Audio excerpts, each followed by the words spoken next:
Recording in progress.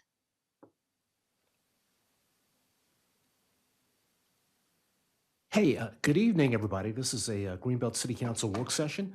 My name is Emmett Jordan. I serve as the mayor. Colleagues, will you introduce yourselves, please? Kristen Weaver, Mayor Pro Tem. Oh, gosh. Jenny Pompey, Council Member. Danielle McKinney, Council Member. Silky Pope, council member. Amy Niesel, council member. Rodney Roberts, City Council. Okay. Hey, council, anybody have information items for the end of the meeting? And Mr. George, are there any information items? No, sir. Okay. So let me just quickly share this. We hold work sessions on Mondays and Wednesdays several times a month to exchange information with community stakeholder groups or to gather information from staff, advisory boards, or residents. And no votes or formal actions are taken at our work sessions. These work sessions and meetings are always open to the public except for executive sessions as authorized by state law so that residents and others can observe council's deliberations. We do strive to provide a reasonable opportunity for the public to voice opinions on matters being considered, and we'll pause periodically for public comment. Usually that's every 15 or 20 minutes. Does that sound good? Approximately, yes, sounds good. Okay, great. So during these times, if a member of the public, if you want to raise a question or address council or make a point, if you raise your hand after we recognize you, please go to the podium, state your name and where you live in Greenbelt. We need that for the minutes. If you're on Zoom, you can use the Q&A tab to submit a question, or you can raise your virtual hand and we'll recognize you and promote you. And if you're watching on Facebook or YouTube, you can send an email to questions@greenbeltmd.gov. Please limit your remarks to about three to 5 minutes and speak on one topic, please. Related to the question under consideration, we do ask that you avoid questioning the motives of others, and in general, let's all be civil in our remarks. So tonight, we're working on the budget, and we'll be talking about the public works section of the budget. So tonight, from staff, we have a full contingent from Public Works, and Tim George, our Assistant City Manager, is heading up the table. Mr. Samaron's under the weather today. Yep. Good evening. Yeah, Josue sends his regrets. Would have liked to have been here, but has come down with a little bit of a flu bug. So hopefully we'll see him tomorrow. So tonight, as you mentioned, Mayor, we're going to go through the Department of Public Works budget, and then time permitting, we'll go through capital projects as well. So I'll briefly introduce the team and then turn it over to them. Brian Kim is our acting Public Works Director. Brian Townsend, Dr. Robles, Kevin Carpenter Driscoll are all here from Public Works. Bertha Gaiman, our treasurer, is here as well. Benita Anderson and Jamari kind of round out our team. And I expect Terry is going to jump online in about an hour or so when she frees up to talk about capital projects. Fantastic. So, as I said, we're kind of looking through the budget piece by piece, as we always do. We'll discuss some of the highlights. The council has questions, and staff probably wants to explain certain things to us so that not just to us, but to the public, so that we all understand exactly what's happened in the last year and what's coming up, what to plan for. So, our treasurer, Bertha Gaiman, is here with us. Ms. Gaiman, how are you tonight? Quite well, thank you, Mayor. Hello, everyone, Council. Hello. So you're sort of the mastermind of this project, just in terms of pulling all the pieces together. Do you have any thoughts to share about the Public Works budget? Well, I would say after finance, they would be close to the top of the list. After finance. But no, seriously, this is a great budget that I really enjoy working on because I can see the work in the community. I see the folks coming, well, as I'm coming to work, I see the trash trucks out. I see all the beautiful landscaping that's being done. So this is an important budget. So Brian Kim and his team does an excellent job, and they work very closely with me to put the numbers together and put the program together to present to you all tonight. So thank you for the opportunity to do so. Hey, thank you so much. And it's a good point. You know, Public Works, in many ways, they are the front-facing part of city staff. On the one hand, on the other hand, they're behind the scenes kind of holding everything together. So it's kind of like the A to Z to our city operations. And, it's a real pleasure to be able to kind of look through this budget and talk with you a little bit about how things are going. So, Brian Kim, you're the acting director of Public Works. You've been in that role for, I don't know, about a year, almost, more than a year? 6 months? Hey, everything's just running so smoothly, you know, it just seems like longer. This. So let's go ahead and pivot and just take a look at initially, you know, you put some highlights in there, and I like the way that this budget was put together. Is very easy to kind of read through all the material. And so the highlights on the first page is over $500,000 in grants there. Are those the new grants? Yes, sir, that's correct. Dr. Robles. Proud of that. It's good stuff. And over 500 facility maintenance tickets. It's fantastic. Do you want to say anything about the vision and values? I believe the vision values pretty much stay the same.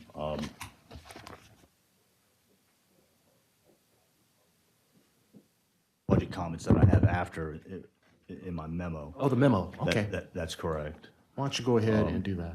And I think as a whole, we're doing fine financially.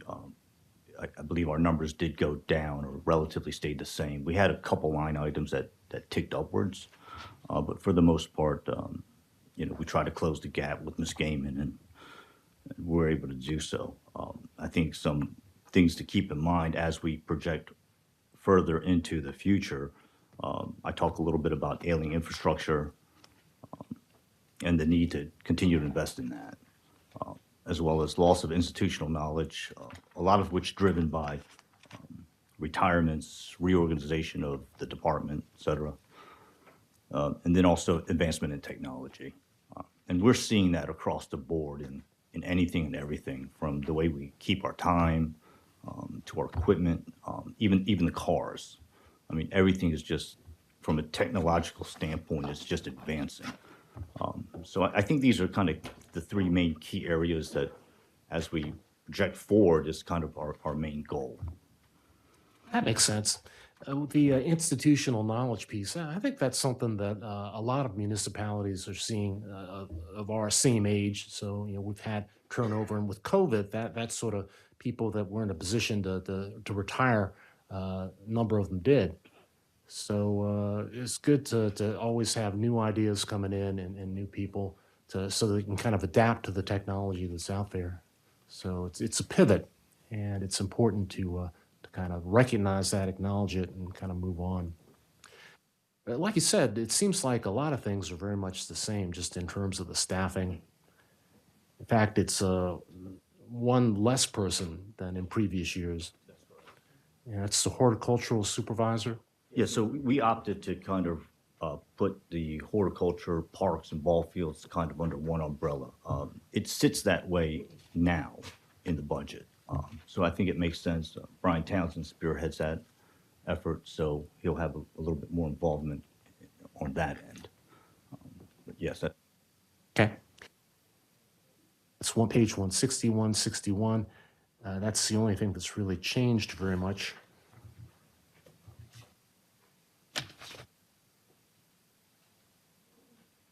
Page 161, I noticed the columns. So there's no 2025 column. It's the 2024 adopted. So that's just kind of showing where the budget line items. Yeah, I I didn't get a said- chance. I didn't get a chance. to Yeah, read that through was one of the questions I had, and I think that's one that in the questions I sent last night, I think that was just an error. I think the wrong columns.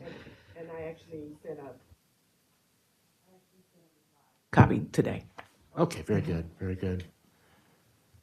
So under rec administration, that changed a little bit. That's increased, or it increased. Post budget last year was higher, and then it went down. So under the aquatic and fitness numbers, they have doubled over the years, that's correct. right? So and I think council is very aware of the issues that we're facing over the aquatic and fitness center. Very, very serious issues just in terms of the lining of the pool area, and it's failing, I guess. So, Sir, that's correct. yeah. Ms. Pope? C unit was out part of the building yesterday in the room where the treadmills are. So if you guys are aware of it or not, but Yeah, I'm assuming you are. Yes. So what happened there? I'm not sure. I didn't get an update from Desmond, but I'll get one in the morning. It was very But warm, sometimes- that's all I'm saying. Sometimes it goes out. Those units are a little old as well. Yeah, that's what I thought. I think the rest of the building was okay, but that one room was so warm. This Pope was over there working up a sweat. That's right. That was really something. It was like a sauna in there yesterday. Hey, so looking forward to administration, I guess that's page 164, 165. So, getting back to those facility maintenance tickets, the 500 facility maintenance tickets, for a long time we were using this software program called Facility Dude.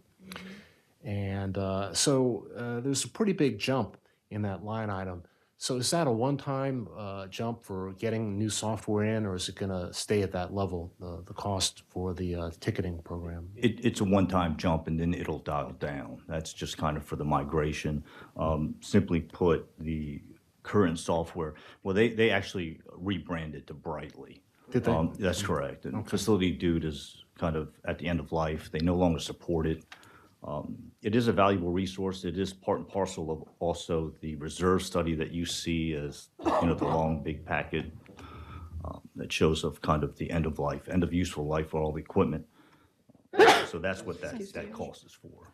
That's Okay. correct. So it's still Facility Dude, but it'll rebrand it to Brightly.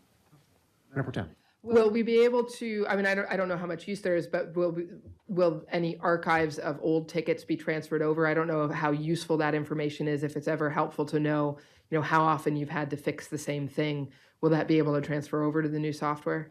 That's correct. It will. I mean, that's the key to it, right? That also drives kind of replacement costs and, our value, right? We say, okay, at this point, we've invested too much in the repair. You're probably better off to replace it. So, yes, that's correct.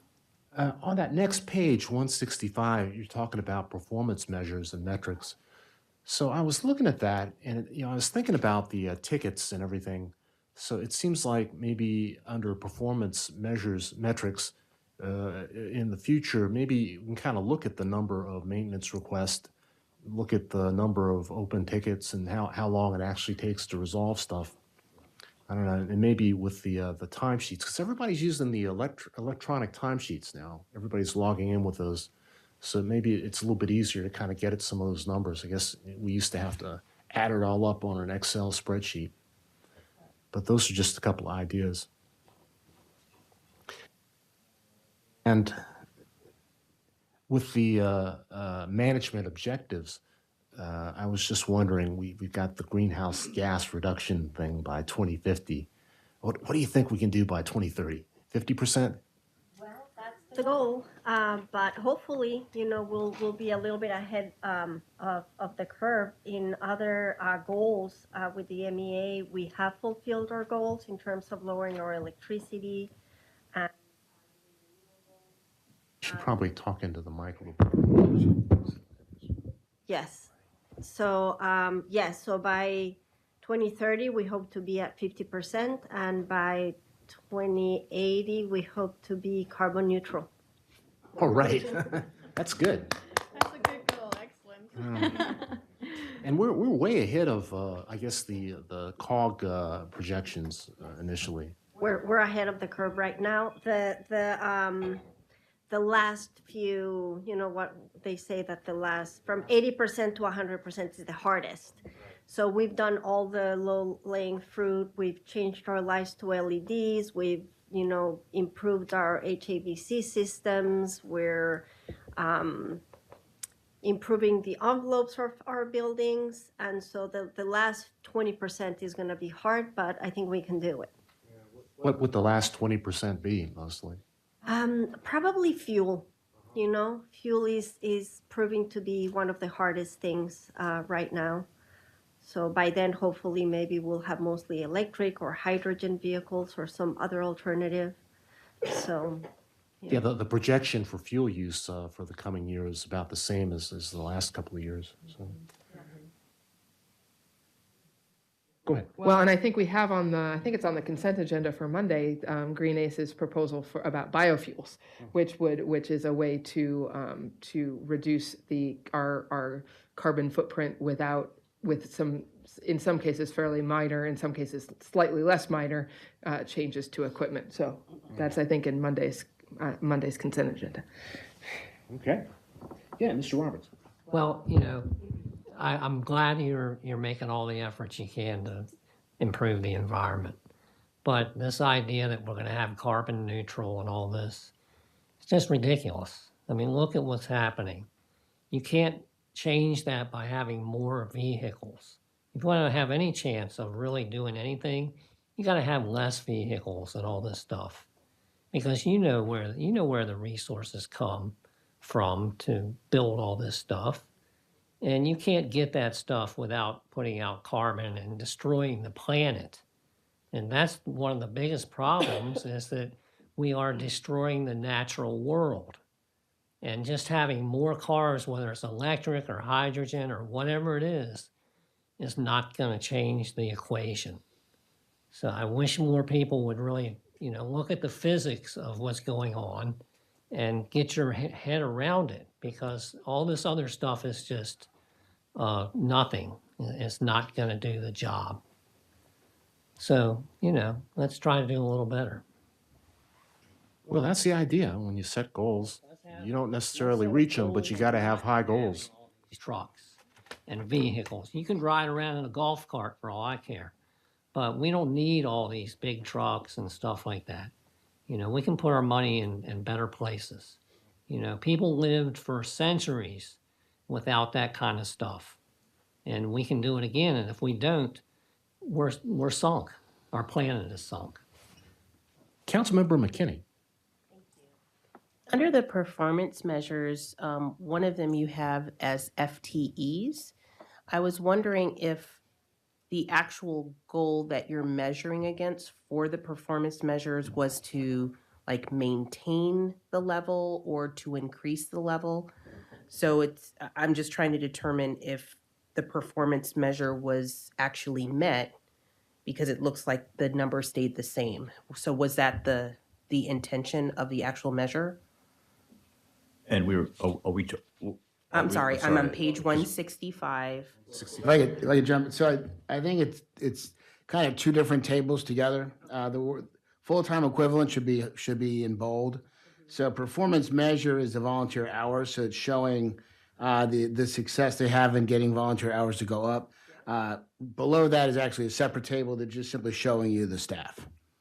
Okay, so the FTE is not necessarily the performance measure. Correct. The performance measure in this one is the volunteer hours. That just needs to be bolded. Okay, thank you. Well, and maybe a different heading, a different section heading, since there's the light green performance measures.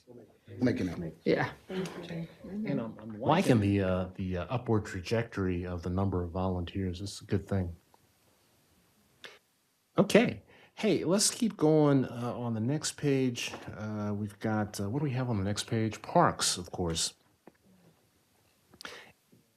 Comments on parks, you talk about the ARPA funding, and part of it, is just catching up. The deferred spending gap that we were able to fill is $350,000 of ARPA funds went in to do things that we didn't do during COVID. It's a good thing. Got the performance measures. I had a couple of questions. First, with the amount of land that we have under performance park acreage, I was wondering, there was some conversation about there's a plot of land over there next to Motiva, and there's a possibility that we might be able to acquire that somehow. Are we having any discussions around that? Yeah, I believe Terry has. The thing with that land is that it would not be usable. So, but I know that Motiva's had begun the conversation. I think Terry's been talking to. We can certainly get an update for you on that. Okay, it's kind of like the state property. That's the wetlands over by Greenbelt Station. Correct. Okay. Okay. Let's see. And so, also, under athletic fields, a little bit further down. So it looks like we just have Roosevelt High Schools listed as athletic fields. Is that right? It seems like we should have a middle school on there as well. School property. But we're not really using the school property. Is, Well, so what is the school property? is that the I'm one that's assuming Mandan? Is that the one that's off of Mandan that we do use? That is city property, but that might be a question for recreation. I was just going to say this. I don't know why. So the parks budget is really going to be discussed in more detail when we meet with recreation. So they would certainly have the answers to the questions you're asking right now, Mayor. Ms. Pope? Yeah, I just wanted to point out that we went from 0 to 8 pickleball courts. So I think that is really cool. I just, so I think that's great. Thank you so much. I think that's wonderful. Kind of like insects growing, just proliferating, like rabbits. You know, you got one, next thing you know, you got 8. Yeah, there you go. Councilman That's how fast it can go. McKinney, please. So just a clarification again on the performance measures. So when we see athletic fields listed here, is the performance measure you're counting the number that are maintained?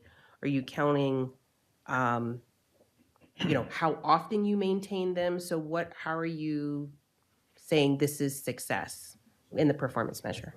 This is actually recreation's chart performance measure, but that is correct. It would be all of those things above. So it would be, this is how many that Public Works would be maintaining as well. Yes, ma'am. Okay. Let's see, Ms. Davis, you have a question?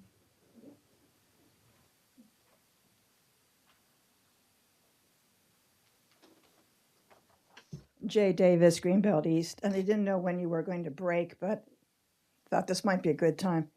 First of all, that school property is the property on Mandan. It's not only a baseball field, but they have soccer there, and there's a basketball court. So that's the school property, which could be taken if they wanted to put in an elementary or something.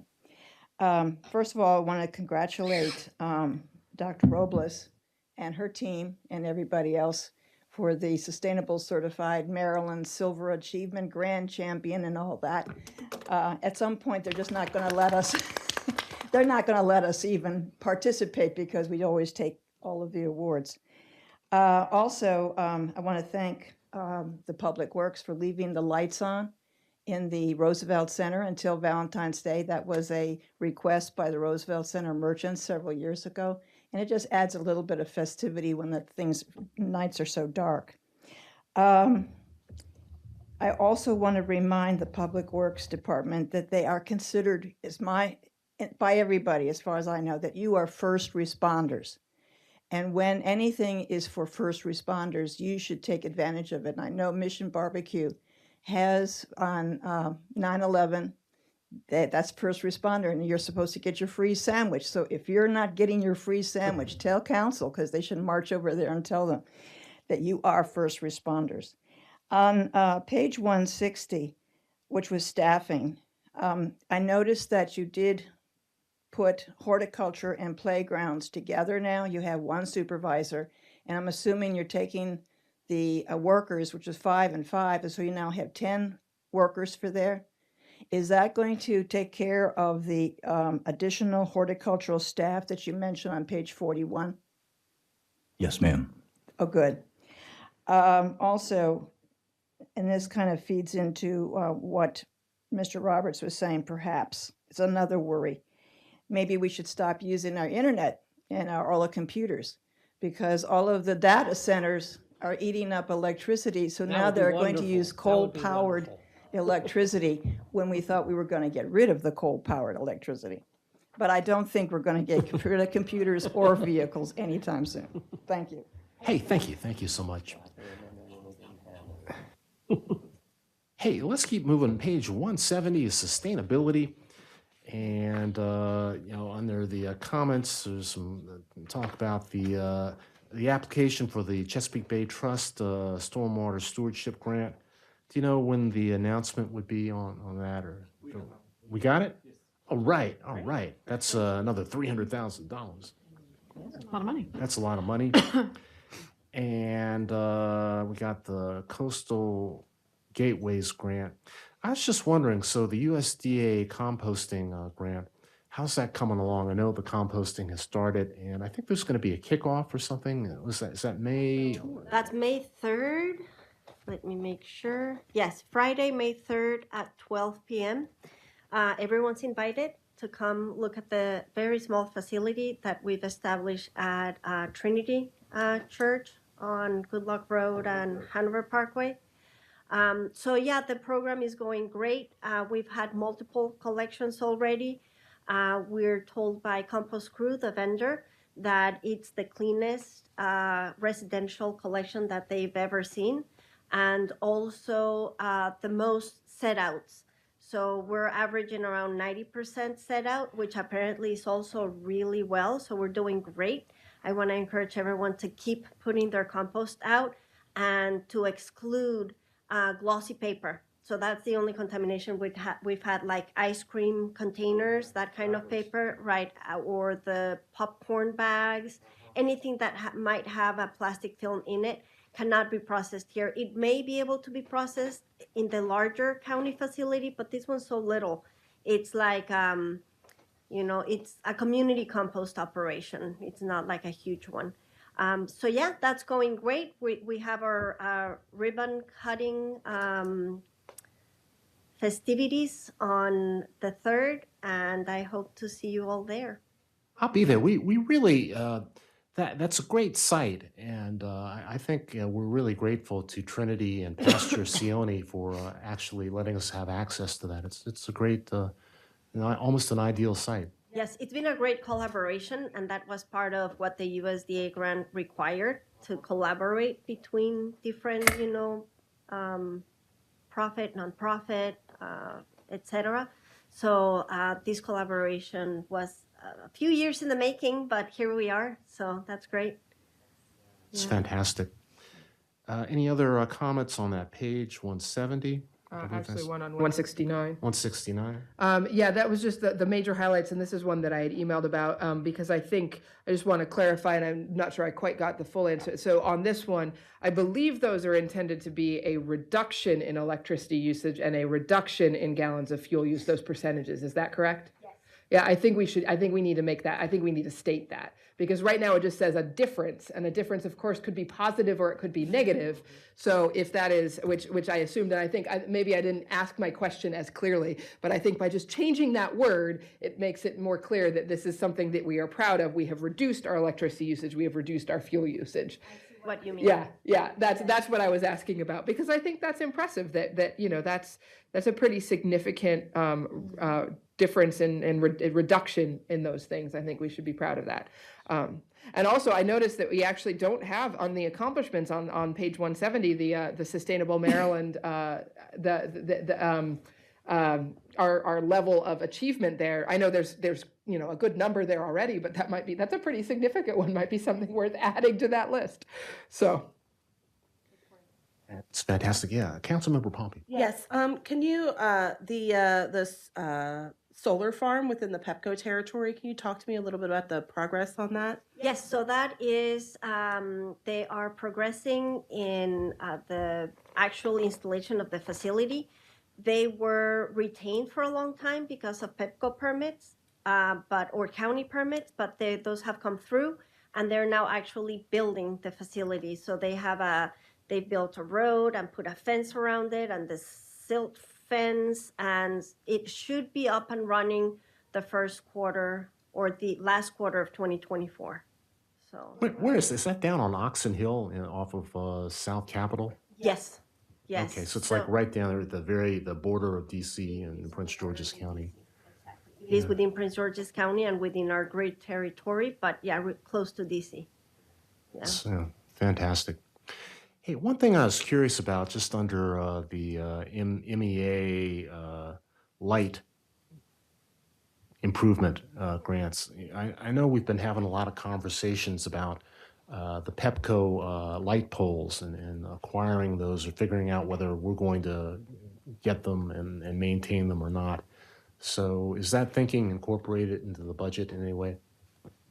Not yet, no.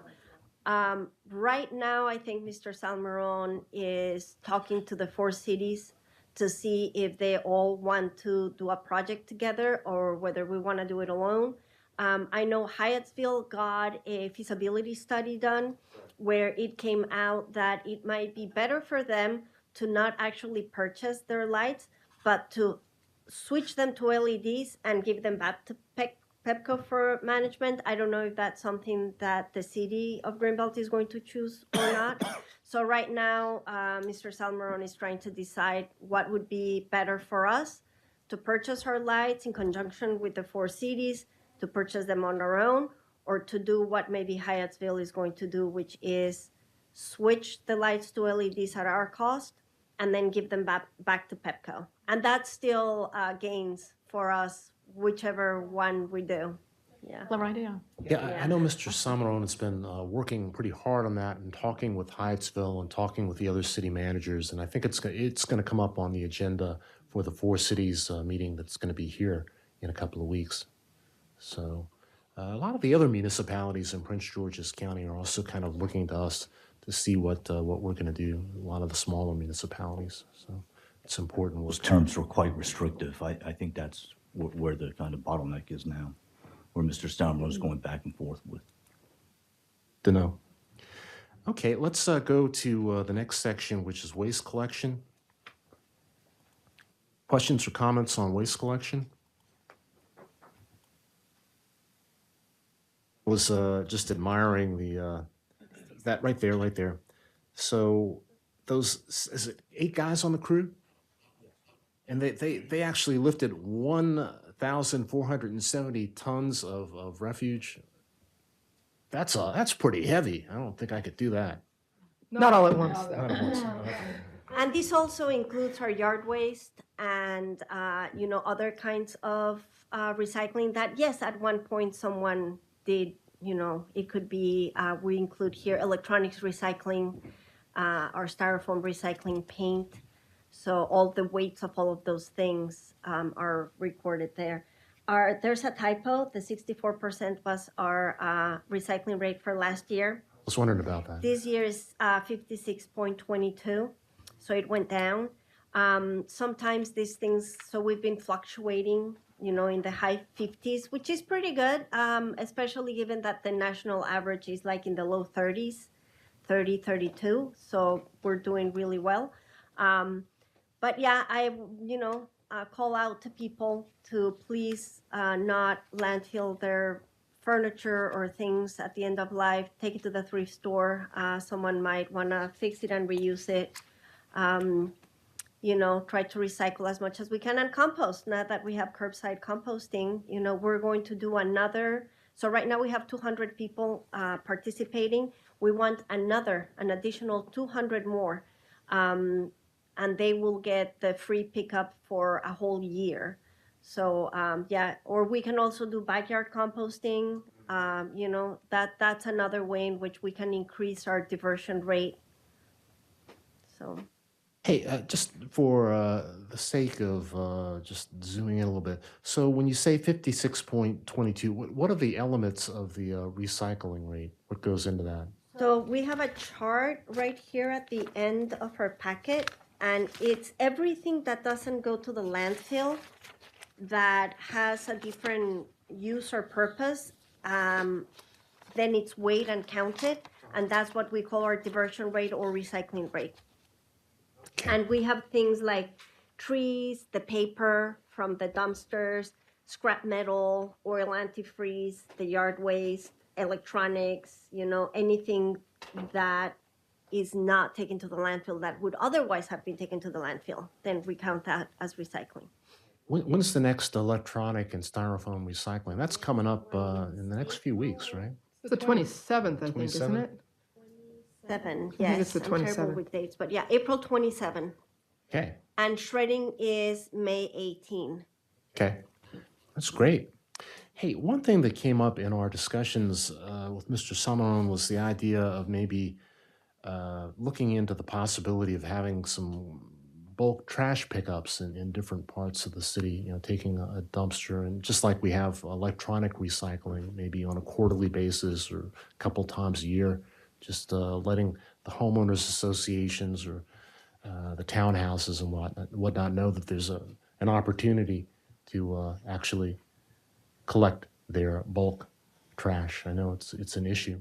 I think, I mean, I know our trash service will do that, the one that our neighborhood does. You just have to call for bulk pickup. So that may not actually be something that the city necessarily needs to provide, because I know that is we don't, the Greenbelt Station does not have city services for trash and recycling, but the company that we use will do that. So, yeah. And I've never had to do it, but it comes up periodically in the Facebook group. Actually, Benita, could you put that chart? Because I think the chart, Dr. Robles was talking about the diversion rates, and the graph on the next page of where you had it was actually kind of interesting. I think it's on the next page down. Yeah, so I think the graph is interesting because even if the percentage is different, but if you notice, there is also in fiscal 23 a drop in overall, like this, I guess it's a little bit of both, so it seems, but it's a little bit lower, both of them, which is interesting. So the total recycling plus landfill has gone down, which is interesting. Yes. And the landfill, I guess, is going down a little bit, but the recycling is a lot jumpier. So, I mean, I think it's good that our overall total landfill is going down. It's just the recycling is jumpy, which is, I think, why we had that change in percentage. Exactly. So I think that's, Sometimes when they correlate like that, it just means, the economy is doing a little worse, so everything goes a little down or up, but yeah, so. but the fact that pink line is fairly steadily decreasing is a good thing. Yes, definitely. We want to keep that decreasing as time goes on. Okay. Well, let's see. We have a question online. Oh, Mr. Roberts, please. I was wondering, when are we going to be able to offer the food scrap pickup for everyone in our, Right, so all of our customers? once this pilot project is completed in like a year and 4 months from now, then council can decide whether we want to incorporate this as a service that the city provides. And we'll have to check with the vendor to see how much it costs. And if people want to pay part of the cost, the city another part, or the individuals pay for the whole thing. If we have a bigger group of people, the vendor can offer better prices. So we'll see at the end of this period if people really like the service and they want to keep it up. Then it'll be a decision you will make as to how we can keep it for everyone. Thank you, appreciate it. Thank you. Let's see. There's a question online.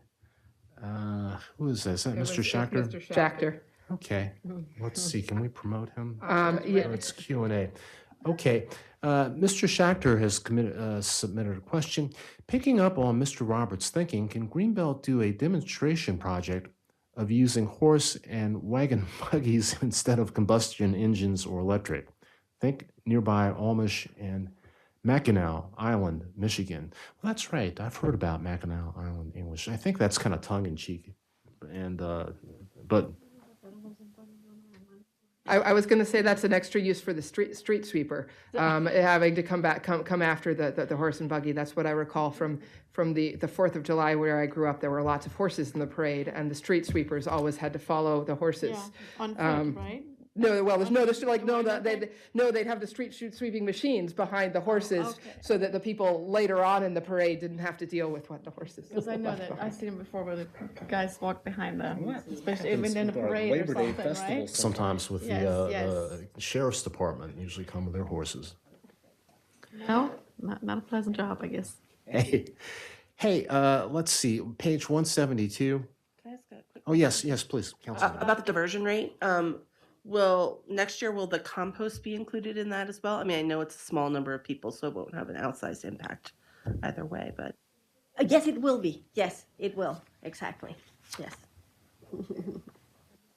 This number is so exciting. Let's see, page 172. I was just looking at some of the line items. Line item 25, repair and maintenance, the vehicles dropped by about 50%.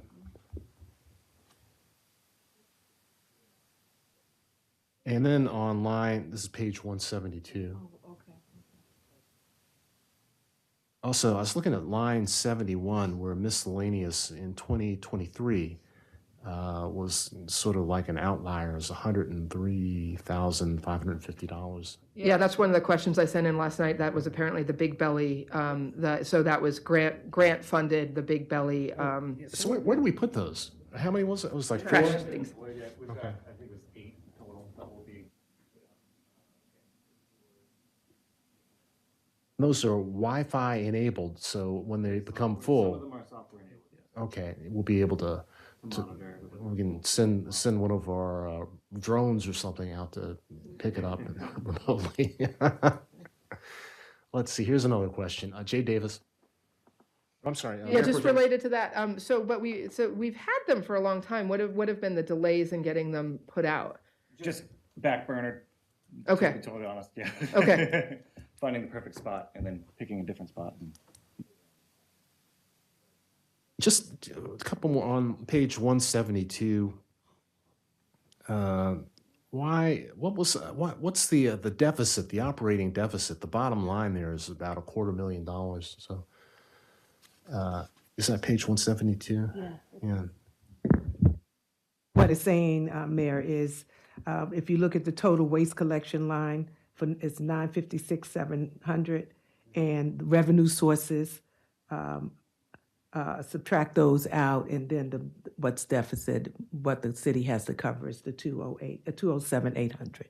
So that's basically the city subsidy for all of those services. That's Which, exactly. yeah, that was one of the things that I noted, that it does look like, there was a big jump between fiscal 22 and fiscal 23, but then it's steadily been increasing, which, Yeah.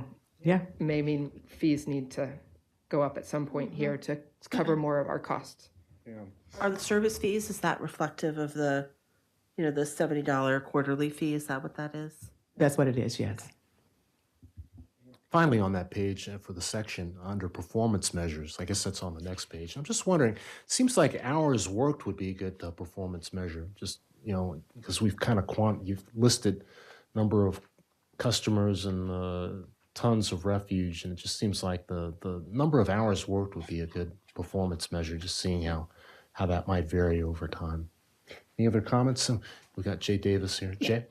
Jay Davis, Greenbelt East. I think Dr. Robles explained this, but if she could do it again, I'd appreciate it. On page 170, and I'm sorry if I'm going back, but it said that in 2024, it was 65% recycling rate, and then you're predicting that it's going to be 56% for 2025. Is that a misprint or what? No, we do hope it'll be higher in 2025. We're just being hopeful. Well, it doesn't say that. It says 65 in 2024 and going to 56, at least in the book I have. I think those are actual, not predicted. That table is actual, not predicted, I think. Okay. Yeah. So that Okay. it did go down. That's what we were talking about with the chart that kind of Yeah. jumps around. And also on page 172, salaries went up, and I understand that because we did the compensation pay scale and so forth. But the benefits went down, and that doesn't make sense that you are predicting for 2025. So I understood from Mr. Salmarone that they took a little bit of a different approach with benefits, that they did a more of a precision hit, whereas before they just said, okay, how many people across the board, this is how much the benefits cost. That's correct. Now they're actually dialing it into, oh, is this guy single? Does he have a family? Does he have kids on the program? Et cetera, et cetera. So That is that's why- correct. That is correct. That's how I We're understood. using actual 24 numbers with benefits that staff actually have, and there are quite a few, believe it or not, there are quite a few staff members that don't carry health insurance and those kinds of insurance. And so, in the past, as Brian mentioned, we just assumed that everybody would take some type of benefit, and now for this budget, because we were trying to close a gap, if you will, we used actual numbers. And that crew in particular has a lot of young kids on it because it's a tough job. There's some older individuals that have kids and families, but majority of them are single, have no kids. And finally, and I don't know how you're going to solve this, we talk about citywide recycling rates and so on. That's not accurate because we don't serve, Citywide. for various reasons, we don't serve the entire city. So are we kind of painting a very rosy picture when we're just dealing with the areas and the commercial businesses and the residences that we serve? We should be using proper language then. And I think that would be a little bit more honest when we're presenting ourselves. So I don't know how to change the wording, but it's found on page 173, and there's also 170, 171, especially says citywide recycling. Now, we do recycle citywide, but it's not all encompassing the entire city. True. City That's true. services Serve recycling city. rate, or city service area recycling rate, or something like that might be a little bit more accurate. Area of service. It wasn't our intent to kind of pull the wool over anybody's Oh, no, eyes, no, no, but no. we will address that. No. Right, this has been called the city recycling rate, even though it does not count the entire city. And that's true. It's only the things that we have jurisdiction over. Yeah. Be interesting. Yeah, I don't think we're saying that it's not, No, no, yeah, no. it's just saying it could be clearer if we make sure we have the wording exactly what it means. Yeah. So noted. Okay, let's move to the next section. Just dying to talk about this. 174. Street maintenance. Up, and there's snow. Snow? Our favorite. Street maintenance, is that where we are? Oh, yeah, okay, so Yeah. page 175. Your joke was too early. Oh, yeah, too early, I don't get that. Page 175, is that up? Street maintenance, yeah. So I was looking at a couple of line items. So line item 34, other services. Went up or down? Yeah, it went up $178,000. We're maintaining the 24 adopted amount. Brian, maybe you could speak to It's a that. pretty big jump from 23 though. What 23 is actual was probably. Is that the overtime? Is No, it- no, is it's that- other services. I was wondering about that. 34. See that?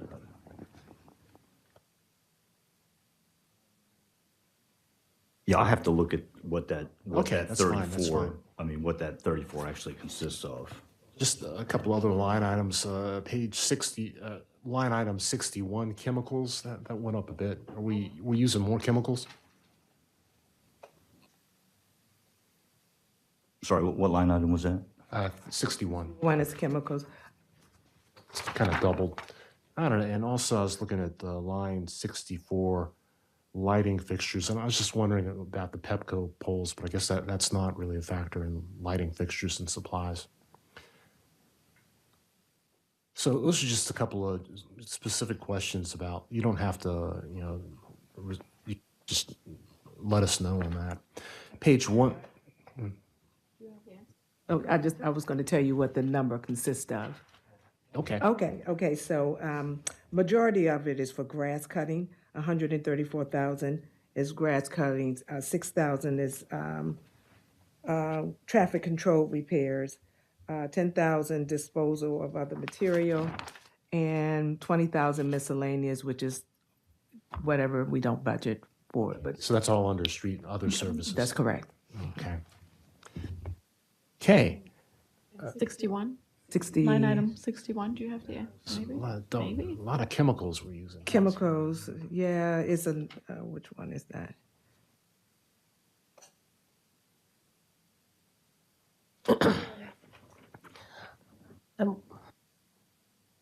Yeah, Councilmember McKinney. Road, I'm sorry, go ahead.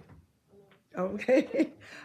Chemicals, road salt, ice melt, miscellaneous of those kinds of things. Didn't really snow. We had a couple of ice storms, I guess. It was a pretty mild winter. We had two snow events. More so this year than last year, though. Yeah, yeah, Ice, right? more This ice, year? yes. Last year was a bit more ice, that's correct. This year we had two snow. What are we using now? I know there was a shift not to use regular rock salt. So what are we using on the streets? We are still using rock salt, sir. We haven't switched to the brine. In the Roosevelt Center area, we use the magnesium chloride, and that's for the trees. Yeah, that's correct. Okay, thank you. So if there are no other oh, sorry. Just a question. I was wondering when Public Works started actually maintaining the grass in Central Park and Greenbelt Station, because I'm wondering if that is accounting for an increase, because you all do that a couple of times per That's month. 2 years ago, is that correct? Yeah, that's correct. 2 years ago. That could That's possibly probably part of it then. increase, right? If grass cutting is what's in that other services, they took on another neighborhood of actually grass cutting, which is done very well. Thank you very much. Okay. Looking at the next page, performance measures. Once again, I think maybe like hours worked would be another good thing to kind of have in there, just as a way of looking at performance. Any other comments on this page? Mr. Hartman?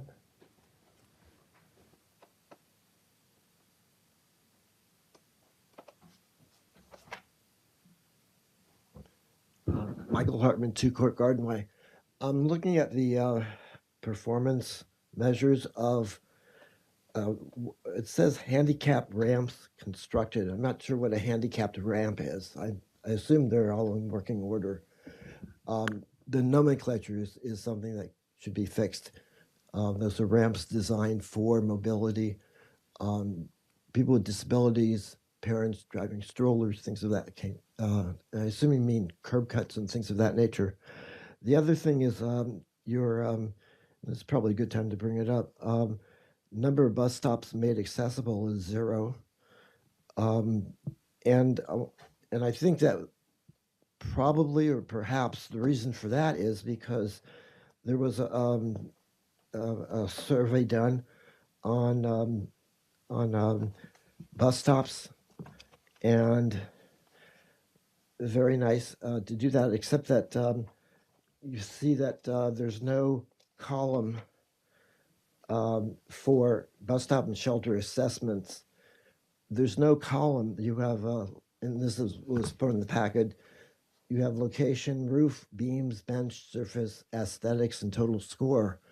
But you don't have any column for accessibility. And I think that I was disappointed to see that. I would suggest that when you're doing these assessments, that you look at accessibility if you're looking at everything else about it. And so I would hope that when you do your next assessment, by the way, that's also the same for the playgrounds that you looked at. You had a bunch of aspects for the playgrounds, but you don't have accessibility of the playgrounds. That's coming up some other time, but as long as you're mentioning looking at that, and I'm wondering why there's 0 number of bus stops made accessible. Why is that 0? So what a lot of what drives these numbers is where we do work in the area. So in other words, if doing sidewalks, that's where we redo and we look at the handicap ramps, bus stop accessibility, et cetera. Where there are issues is where we go ahead and fix that. Well, there's issues we don't all have over the place with accessibility. Understood, but what drives that is where we're actually doing the physical work. In other words, if we're not doing any road maintenance in concrete and curb and gutter, we don't go specifically out. We don't send a team out specifically to do handicap ramps. So if we're in that area doing construction, we will address it. Why don't you just send crews out to fix accessibility issues? we're just not set up that way. All of this work is subbed out. It's more cost effective that way. Cost effective, but how many people are disadvantaged because of the cost effective way that you're doing things? Understood. We're happy to course correct, at council's discretion, but that's currently how we're operating. That's pretty Brian. disappointing. Sorry. You guys do such great work otherwise, but you're really falling down on this. Lots of hands.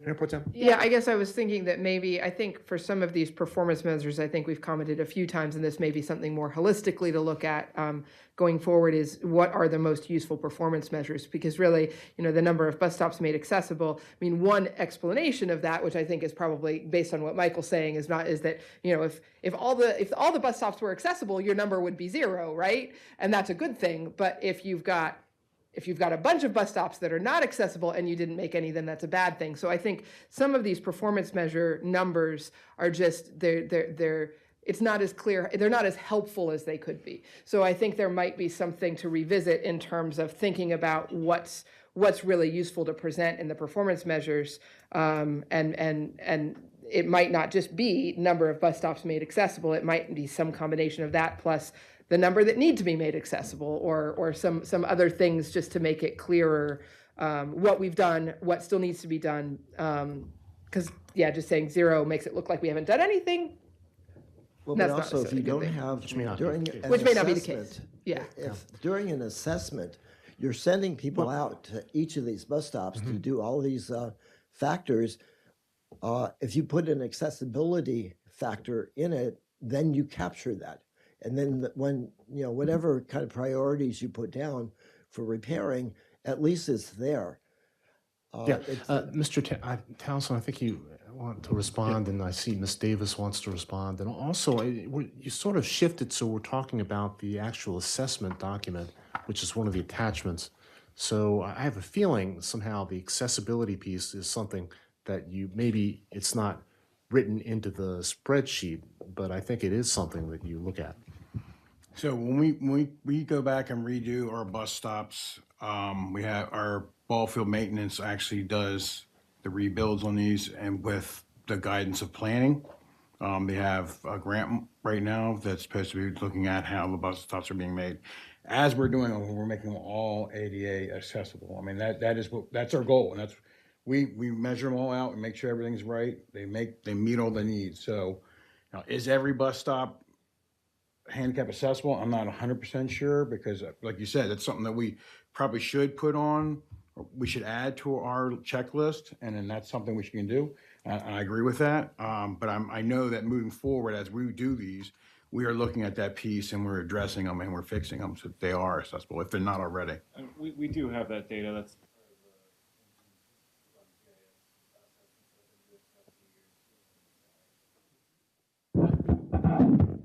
but we do have that data.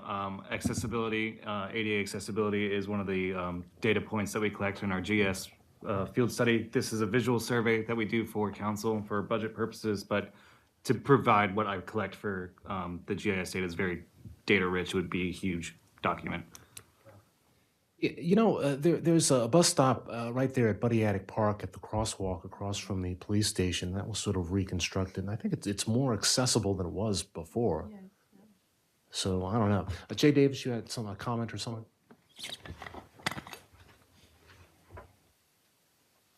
Jay Davis, Greenbelt East, and I used to be the liaison to the Advisory Planning Board. And part of their pedestrian and bicycle master plan is connecting sidewalks so that people have sidewalk access. I know that Public Works, when they contract for a street to be redone, they do put in bus stop pads, but they may not necessarily be connected to a sidewalk. And that's what I know APB was looking at. So it isn't that we're not doing anything about accessibility.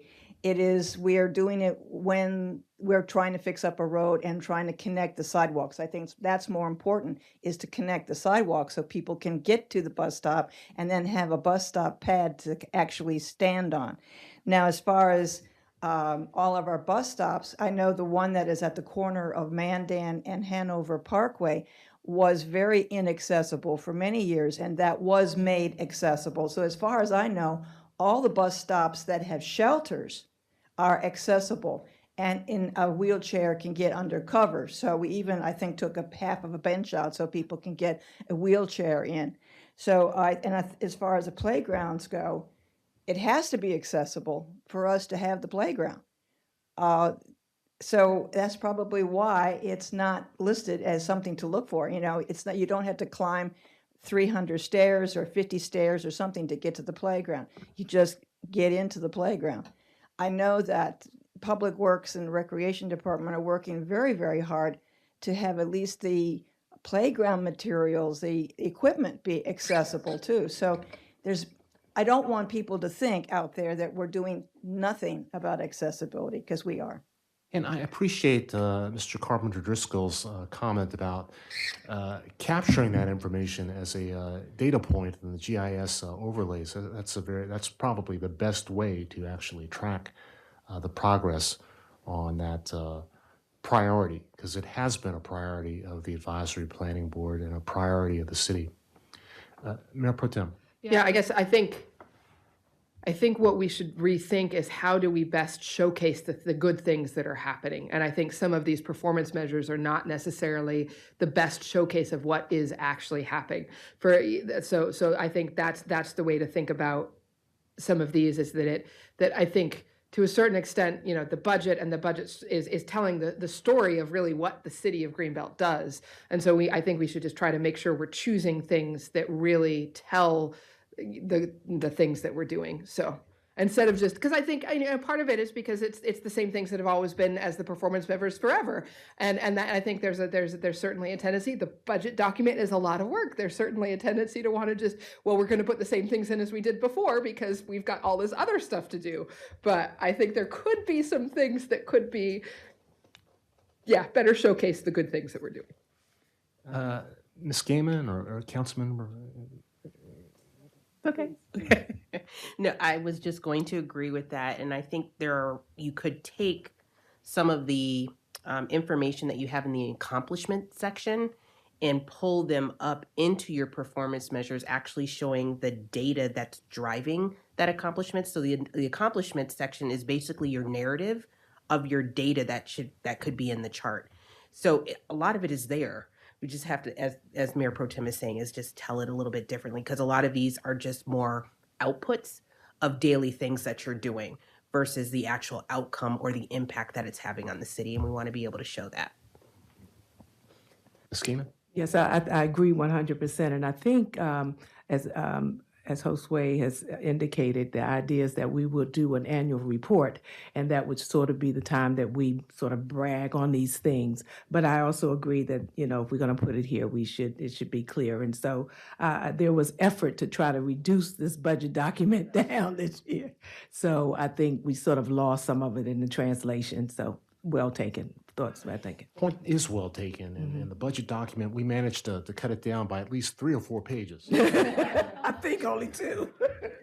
2? No, Hey, let's keep moving. Yeah, there's a couple more. I want to dig deeply into this next topic. Have another joke. I do. Let's go 6 feet. Well, Say it. I was dying to say that. Say it. Go ahead. It's your line. Actually, it's Councilman White used to always say that. You know, Tom White. You've taken it over for the past few years. So go ahead. Say it. Just I already said it. Okay. So I wanted just to comment on the maintenance issues and on the Turner Cemetery over on Ivy Lane. I guess it was about 8 or 9 years ago. A lot of residents got involved. Kyla Hamilton and a few other people kind of organized a group and did a real cleanup over there, and also kind of unearthed some of the unmarked stones that were there as well. So it's something that was very moving to a lot of people. So maybe the next time, when it comes time to do some additional maintenance, we can try and get the community out and involved in that. I think it's important. And also with the Hamilton Cemetery, I think there was, it looked like there's some funding in the budget last year or 2 years ago we were going to kind of, the headstones were cracked there and they were in a display case. And the display case it's either taken down or it's in poor condition. So I don't know if that's in the work plan, but I know it looks like there was money in the budget 2 years ago, and with COVID and everything else, I guess we didn't get around to it. We now have a study. It's later in the budget. We have a grant, the ATHA grant. It's a $70,000 grant to do a more comprehensive study of all of our cemeteries and how best we can preserve them and take care of them. So that's a grant that was spearheaded by Kerry, but a lot of staff had a lot to do with it, and that's been submitted. We feel pretty good about our chances of getting it, and that's in the budget document. So we put a pause on working on the headstone pieces from the money that we had last year so that we can make sure that what we do is part of the overall study and plan that we get from the ATHA folks. Okay. And let's see, the other cemetery that's up there behind the Golden Triangle, I've been up there once or twice, and the one grave of the Revolutionary War soldier that's pretty well taken care of. The Daughters of the American Revolution get up there. There's a little American flag up there, and they seem to kind of maintain that on their own. Any other comments on that page? Okay. Hey, let's go to Four Cities. I didn't really have any comments on that page. Anybody have any comments or questions? Equipment maintenance on multi-purpose equipment. And I flip that around. It should be multi-purpose equipment maintenance, but that's just me. I was wondering, are we able to actually, do we have the internal capacity to maintain the EV vehicles that we have now and the hybrid vehicles? Because, technicians need to have special equipment and training to work on the batteries and whatnot. And are we doing that in-house, or is that something that we would outsource? Currently, our fleet is so young that they're on warranty. But yes, at some point, our technicians or our mechanics are going to need specialized training. Thought so. A lot of maintenance to the EVs, though, having said that. Right, the fleet's very young. So I was just wondering on line 50, I guess, what page is that, line 50, motor equipment? It's about the same number. It was a lot higher back in 2023. So, we purchased with deferred spending. We put off buying vehicles for a couple of years, 2 or 3 years.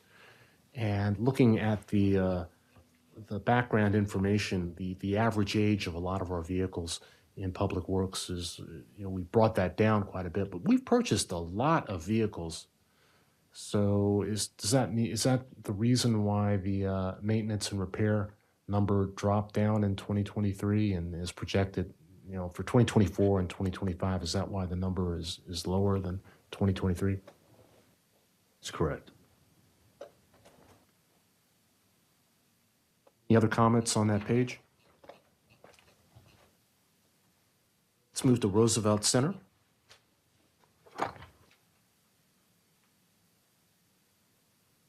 Thoughts? I think Roosevelt Center is very well maintained. Sometimes it seems like the hedges get a little high, so the people that are sitting there at the tables, you can't really see what's going on back there. But I guess that's a personal kind of a preference. But the teenagers like that. The teenagers like that. Yeah. Out of sight. And not so much this year, but 2 or 3 years ago, there was there's some questions about how there were some sightings of rodents and whatnot, which is not good. So I haven't really heard any complaints about that this year. It seems to be getting better now that more people are around. About the same. Where you have people, you're probably going to have some rodents. In restaurants. And food, Yeah. restaurants, and grocery stores. Yeah, are there very many complaints or issues with, I know sometimes with the restaurants, we wonder, about where they are disposing of things. And I think the barber, he owns the building where DMV Pizza is located. And I guess they have to take their trash out and around the side and back of that building as opposed to the other side. Containers, right? I The think. container's isn't right it there. right He, there on he the wanted corner? to move the container because he felt like it was an eyesore Move it or around to the back. cover it with something. Yeah. Kind And of he's hide so it. conscientious, you know, they have some plantings over there and it really looks pretty good. It would be kind of nice to move that container. Thoughts on that?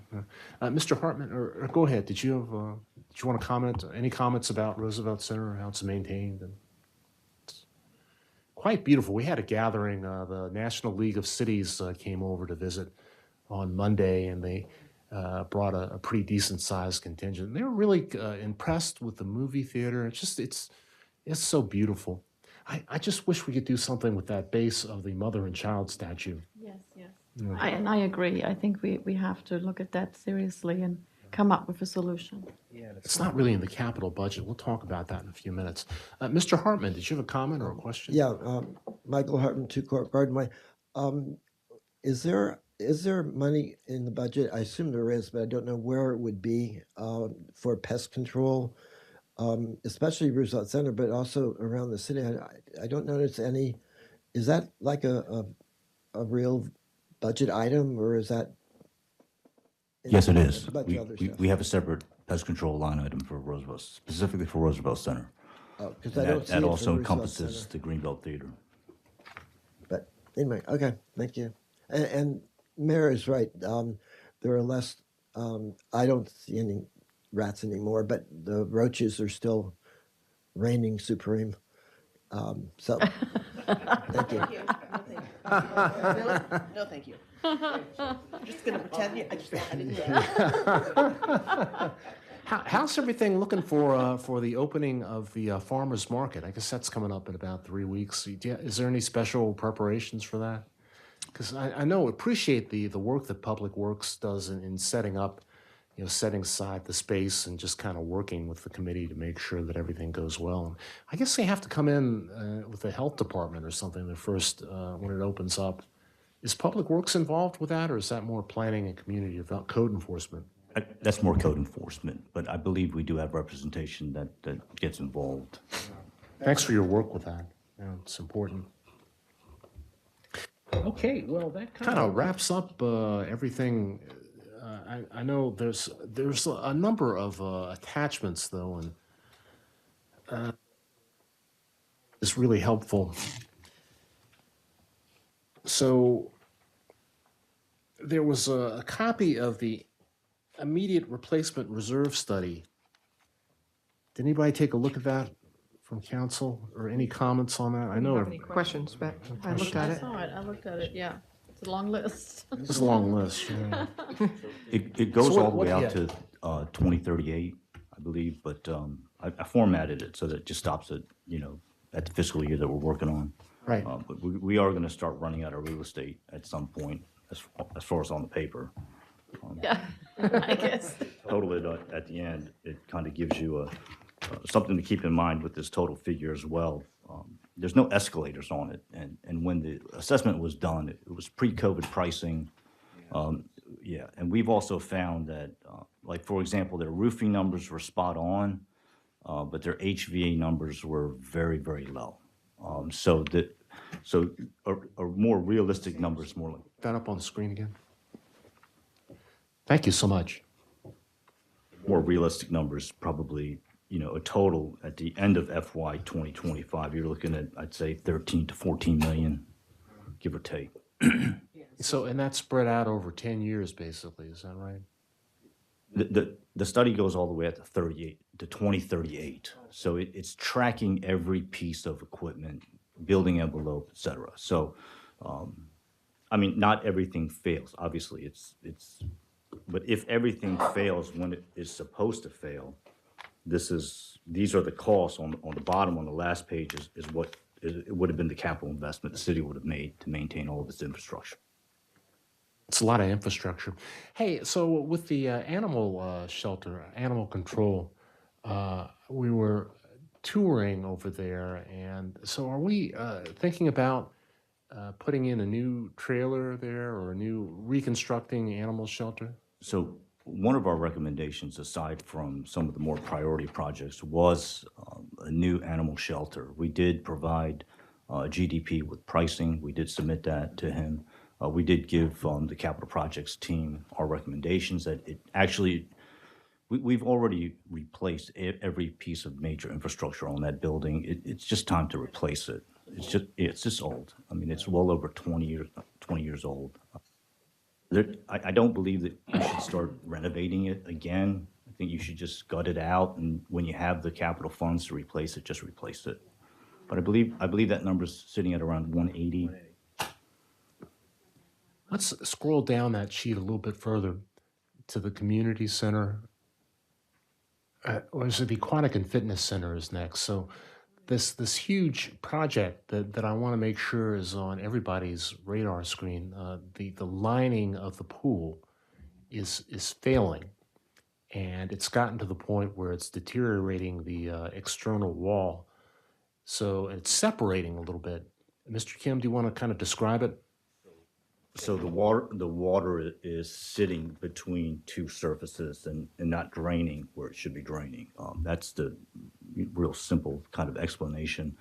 Having said that, that work is not captured in here. It's not necessarily a piece of infrastructure you track, like an HVAC unit, building envelope, roofs.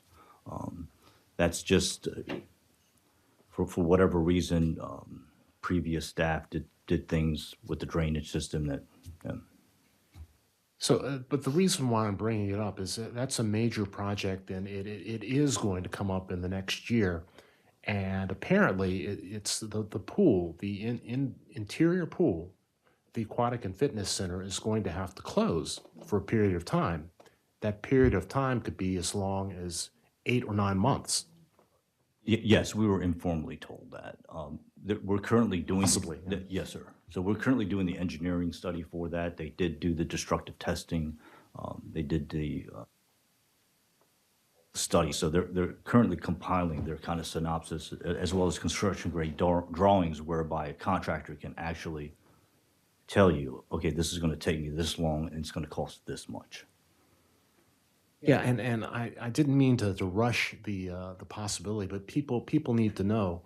As folks, just it's some people's lifeline being able to get there and swim and exercise, and so we're going to have to really prepare people and also have some alternatives for the public because we have to fix it, and if it takes 8 months or 7 months or 9 months, we have to do that. So we'll work with the contractor to mitigate any disruptions. We're also working with Recreation to see, the timing, and maybe they can keep the outdoor pool open a bit longer to minimize the direct impact to citizens. So we're looking at everything. So if you want to just keep scrolling down there, Aquatic and Fitness, a few things this year.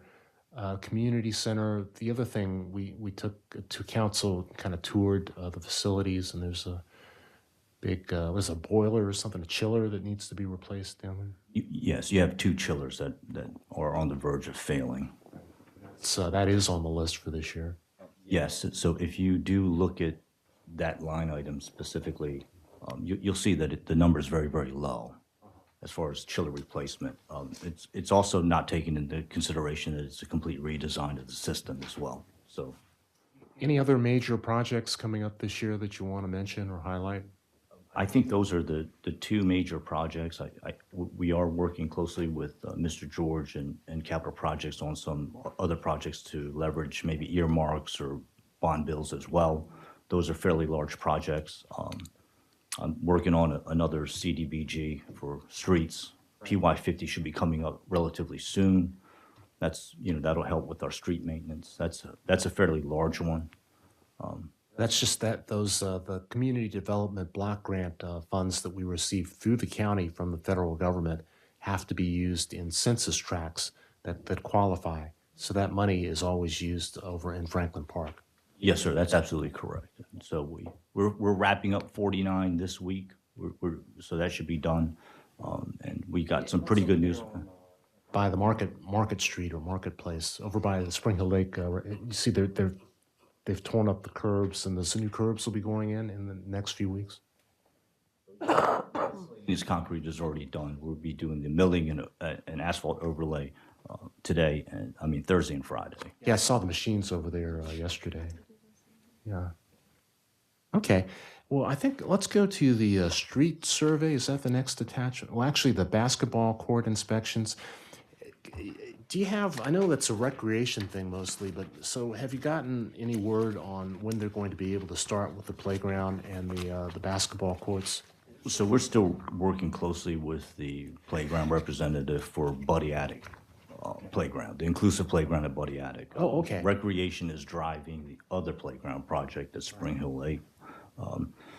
Heard anything? We have not. We are pressing the contractor to give us a firm delivery date. So we have not taken the existing equipment out yet. So we should have something within the next week or two.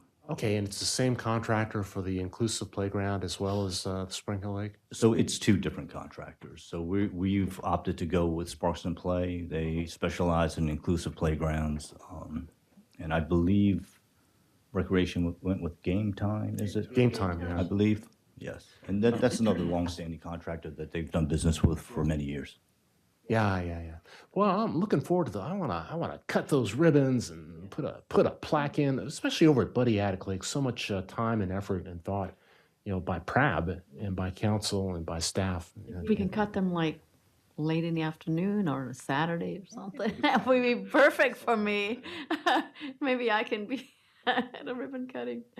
So that's the basketball courts. We talked a little bit about the bus shelter assessments. They all, the rating was 0 to 20, and the lowest ratings was 16. There's like 3. That's correct. So the primary assessment is actually driven by code and planning. We just kind of track for ourselves, for reference sake. It helps us in a number of ways as far as snow removal, maintenance, things like that. But yeah, that's correct. And let's see, there's the Greenbelt Connector ridership. I was looking at those numbers, and it looks like ridership actually increased during the COVID years, and it's come down a little bit, but it's higher than it was before. I mean, that's a really popular program. It's well received by citizens. It's primarily elderly and people that need to go to the hospital. That really what drives all of these rides. Yeah, it's good stuff. What, it's $2, I guess, for if you're a senior or something. It's $1. $1 one way. That's correct. But it's for anybody. But it's used heavily for folks trying to get the doctor's appointments and whatnot. But anybody can use the Greenbelt Connector. You just have to call and make an appointment. So it books out. We're about, I believe it's a week out. So if you have to book it, and obviously hospitals and things like that take precedence. But yes, it's only in Greenbelt, or I guess it probably goes down to Doctor's Hospital, maybe. Does not go that far, I don't believe. It's only within Greenbelt, and I believe we'll go maybe a little outside that region, but not too far. We just don't have the bandwidth. You got 2 drivers, right? So we have 1 full-time driver during the week, and we like to keep 2 part-time drivers for Saturday and Sunday in the event that one of the drivers wants a weekend off. Typically, it's their second job, but currently we just have 1 part-time weekend driver. Okay, and we had Berwyn Heights. They let us have their vehicle because the county's not really. We used to get the buses from the county. That program stopped several years ago, and Berwyn Heights' bus is no longer running. It's not cost effective to put any more money into it. On a side note, I've noticed the county bus, the County 11 bus, instead of running a full-size bus, they're actually running a shuttle bus. It's more like the Greenbelt Connection. It's a little bit bigger than that, but it's that same kind of, what do you call it, like kind of like a step van frame with seats in it. So it's interesting. Box truck, yeah. I wanted to ask about the street survey completed. I was just wondering, I had a hard time with, there are different color lines. Can you put, Ms. Anderson, is there any way you can put that, complete it? We opted to provide two maps this year. It was a little bit confusing to have everything on one map last year. So this is streets completed in FY 2024. That would be Hillside, Crescent to Research, Ridge Road, Crescent Road, GDP to the Joneses residence, and then we did the fire station as well as DPW. So what does the yellow mean versus the green versus the blue? Those are assessments done by robotics. We use technology to assess as you drive through. They take that information, put it through an algorithm that gives back a quality assessment, one being good and a higher number being not so good. Okay, so the yellow is caution or not so good? Not as good as it could be. Wait, it looks like the state highways and the Beltway, they're all red. Well, that would be, yeah, just not our roads. Oh, okay, okay, okay. So that's completed. Can you, Ms. Anderson, can you flip forward to the one, the other chart is what's planned for the next year? That's correct. That this is what's projected. Now, obviously, it's driven by funding, so maybe we get to all of them or we don't. But our hope is Lake Crest Drive to American Legion, and that's Mandan, and that's correct. Greenbelt Road to Hanover Parkway. We have the city office, municipal building, which is also the community center and Centerway, as well as Garden Way, Ridge to the path. And then there's also that PY 50 that we believe that we will be successful, and that's Cherrywood. That's right on Cherrywood Lane, Breezewood to Greenbelt Road. So, and these would take place mostly over the summer because you can't really do road work in November, December, January, February. That's correct. So as soon as we get a good idea of the funding available, we will engage the contractor and just start planning the work out. So July 1, basically. Hey, there is one thing I've been asking about this. They finally, State Highway finally finished up that paving project on Greenbelt Road. It really was very difficult. The timing, they chose to do that like right during school hours when school was coming in. But there's a little section right at the lip of Hanover Parkway where it connects with Greenbelt Road. There's some potholes over there, small ones. It'd be nice to kind of fix those up. That's on the north side. And also, just as a general FYI, this is not city, but the entryway into Greenway Center, there is a large pothole right behind the CVS store. So if we can contact the combined properties and ask them to fix that, it's a big pothole. So that's pretty much everything. I wanted to, any comments on the playground inspections? Or the recycling totals? Because if not, I think Jay has something to say directly in response to what I just said, and then we're going to, Mr. Orleans will have the floor. Jay Davis, Greenbelt East. Just today, as I was sitting on Greenbelt Road taking a left turn into Hanover Parkway, Public Works was out there with patching on those little Very good. potholes. Yeah, yeah. So I think they take care of that, but I'm glad they're going to do Mandan Road because that whole road is falling apart, and especially off of Greenbelt Road, right at the beginning, it's really torn up. So also at Mandan Road and Hanover Parkway on the north side, I know, Jeff Lemieux, who lives up on Ridge, who's an avid cyclist, he has been advocating really, really strongly for some improvements to the bicycle connection to actually lead from there. There's a feasibility study going from Roosevelt High School out to the WB&A Trail past NASA Goddard. So the way that the crosswalk is engineered there at Mandan and Hanover Parkway, there's sort of like a pork chop sidewalk and a crosswalk. When we're repaving, we're not planning on doing any re-engineering or anything, are we? So we walked that area with Ms. Ruby's team. So we'll look at that. I believe that needs to go back to engineering. So we're not in a position to just kind of re-engineer the road. So we did discuss that area. We are familiar with his concerns, and we are addressing them slowly. Very good. I didn't mention that Terry Ruby is online, but it seems like we've covered everything pretty much, except Mr. Orleans might have some thoughts or things that Miss Ruby will need to respond to. So, hey, Mr. Orleans, please.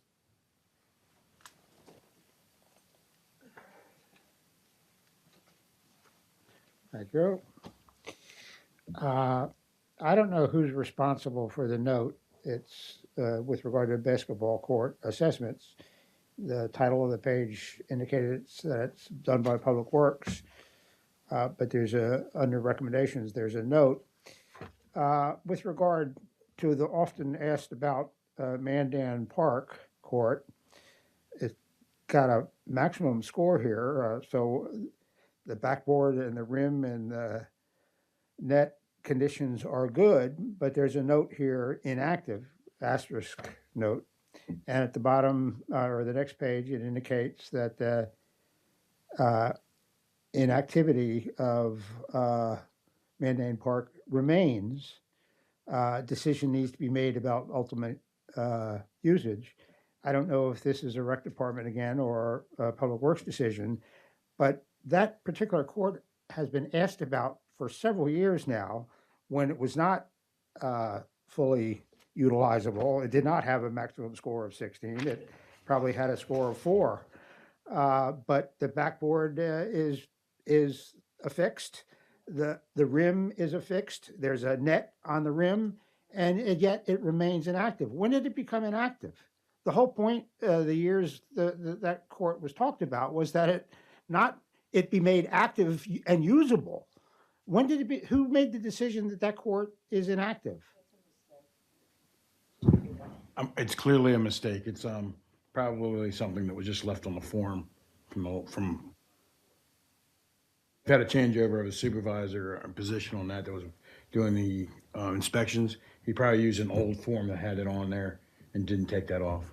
Well, it had been suggested at a previous meeting that as a result of budget work sessions, there be at the next work session a note indicating corrections to what was said at the previous work session. I would hope somehow, I don't know how widely distributed this reference is, but I would hope that it's corrected so that nobody should see this and think that, gee, I can't play ball there because it's an inactive court. But I'm glad to hear that it's a mistake. Thank you very much. Thank you. And I know staff, I'm watching everyone is taking notes on the comments. And we talked about updating or just having sort of like a running list of comments at some point. So maybe we've got the first hearing is coming up, not at the next this council meeting, but at the next one. Maybe we can cobble something together just so that we can kind of look to make sure that everything's been picked up on. I would like to, at this time, it's about 9 o'clock. If Terry Ruby is there, maybe we can talk about the Building Capital Reserve Fund and the capital project funds in greater detail. So, Ms. Ruby, are you there? I am here. I can speak to some of the capital projects. I'm not involved in the Capital Reserve Fund. Okay.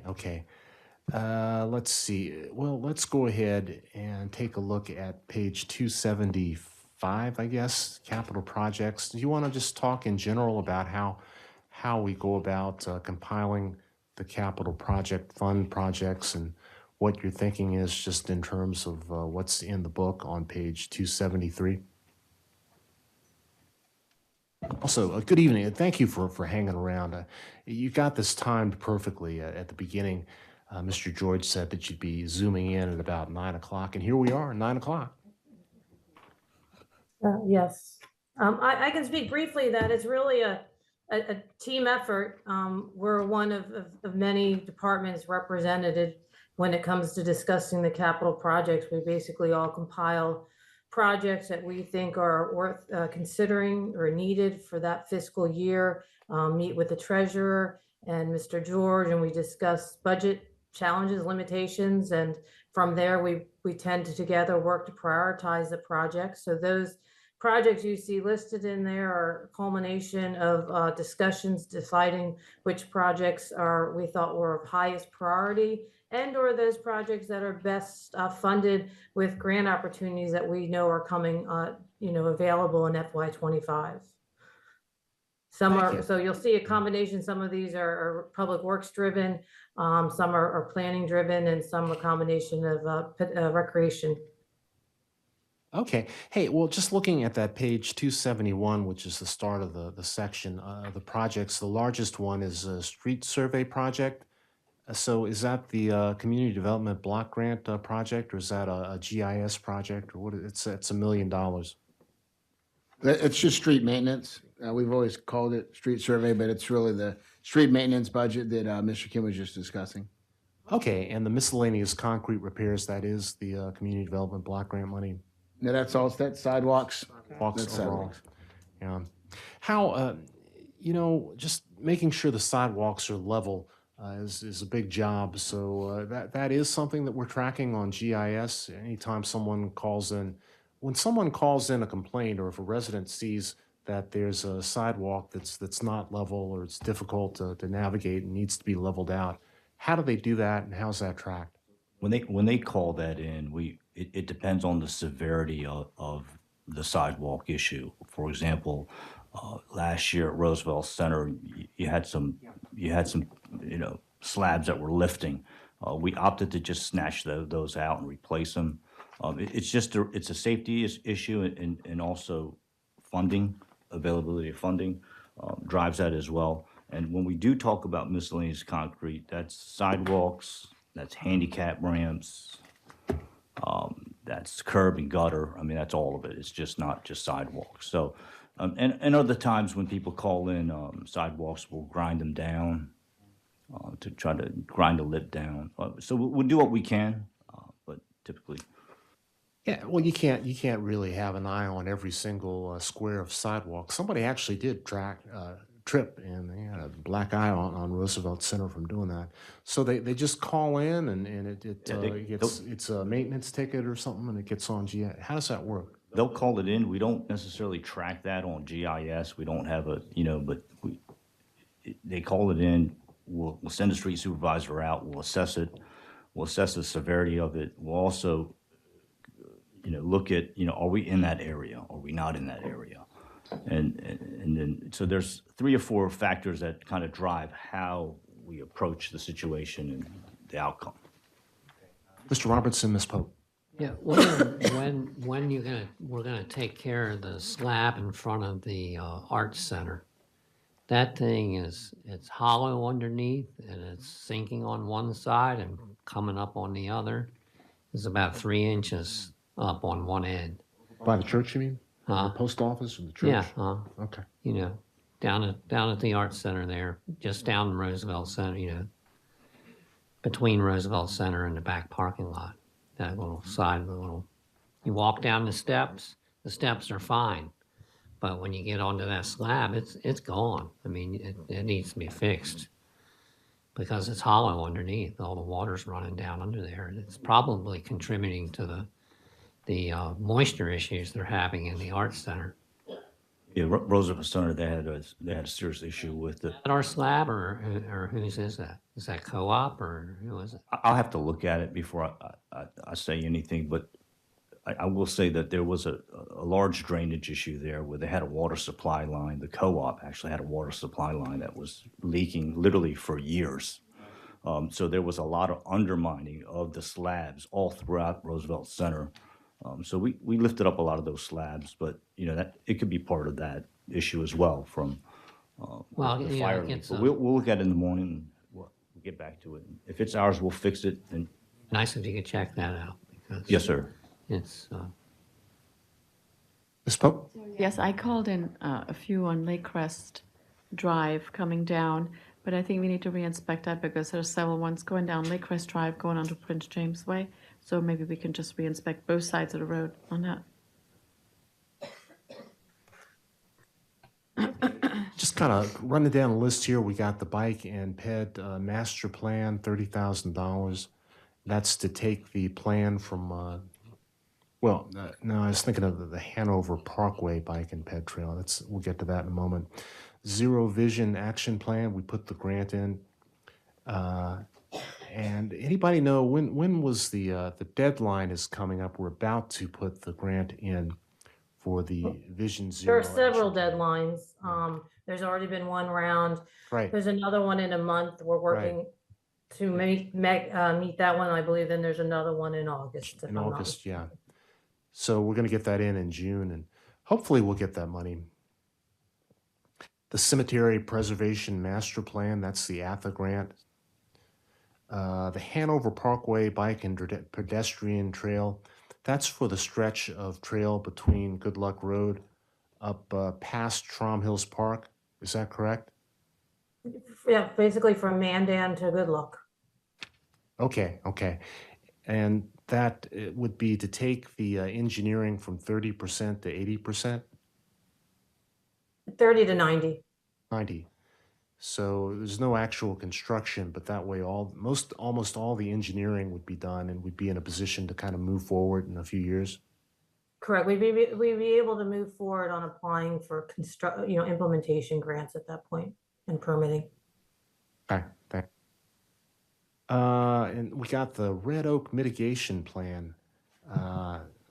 Dr. Robles, is that something you've been working on? Or Kevin? Yeah, that's the CBT, the stormwater grant that we received, yes. We received that. So that's a 5-year grant or a 3-year grant?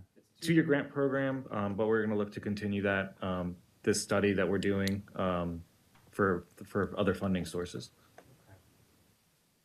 And so it's mitigation, or is that migration or mitigation? Mitigation. Mitigation. A lot of our red oaks are are feeling the effects of climate change, looking at ways that we can do some soil amendments to help preserve and boost their immune systems and nutrient uptake.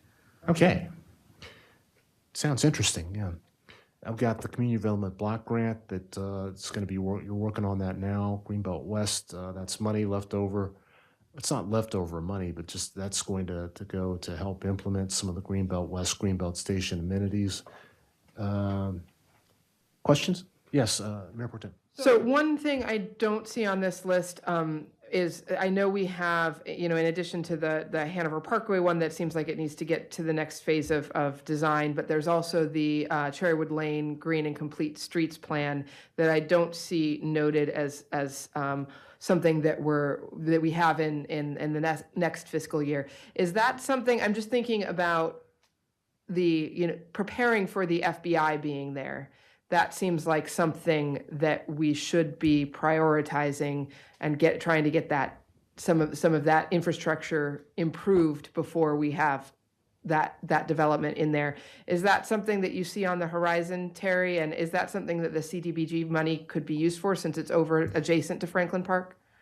Well, it's we do see it on the horizon. We see it more in FY26. Mainly one is resources, and we have a number of grants that we're pursuing, and we're focusing on implementing those. 2 is we need to have a better understanding of what the really regional and local network expectations are of the FBI before we start implementing our complete green streets, because it will have some bearing, on capacity and circulation and so forth. So it's definitely on our radar, and we have 90% engineering on one portion, 30% on the other. The thought would go to 90% on the other. If we find ourselves towards the end of FY25 being in a position to apply for the funding to take the 30% to 90%, we certainly will do that.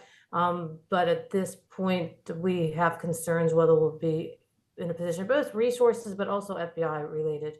Yeah, I guess we don't really know what the plan is there yet. Do you think there are going to be, if that part that's already 90%, do you anticipate a lot of changes that will need to be made to it, depending on how things with the FBI, like what the actual final plan is? Are we going to have to do any re-engineering of that first segment? When we first did the design, and we did it with the expectation that we would have a TOD mixed-use development there, but that an interchange would absorb the majority of the traffic generated from any TOD development. So one thing we have to look at is the timing of the interchange When would that come online? When's the FBI, expected to open? So those are all variables we'll be looking at. We're hoping not to have to increase the capacity of Cherry Lane beyond what it is, and we did not take any capacity away, really.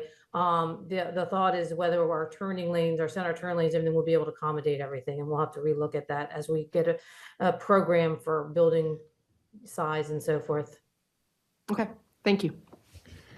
Hey, so looking at page 275, so the funding that we get for program open space, when do we find out how much we would get for 2025?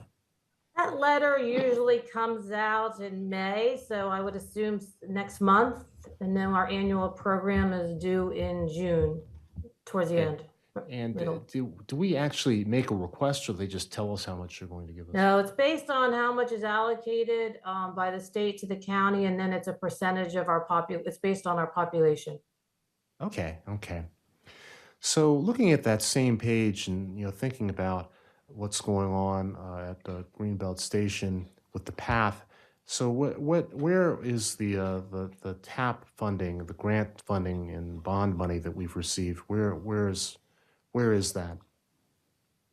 Well, we were awarded the money. It's a reimbursement program, but that money's shown in actually the Greenbelt West Infrastructure Fund account budget, not within this budget. That whole project is shown in there, so that's why you don't see it here. We are in discussions with the TAP folks now on our funding, if you will, and timeline, because as you know, the project cannot move forward with the unknowns associated with the FBI, but they're very active with us, state, and now we're going to be bringing in WMATA to discuss that connection and possibilities to preserving that funding as we work through all the federal, discussion.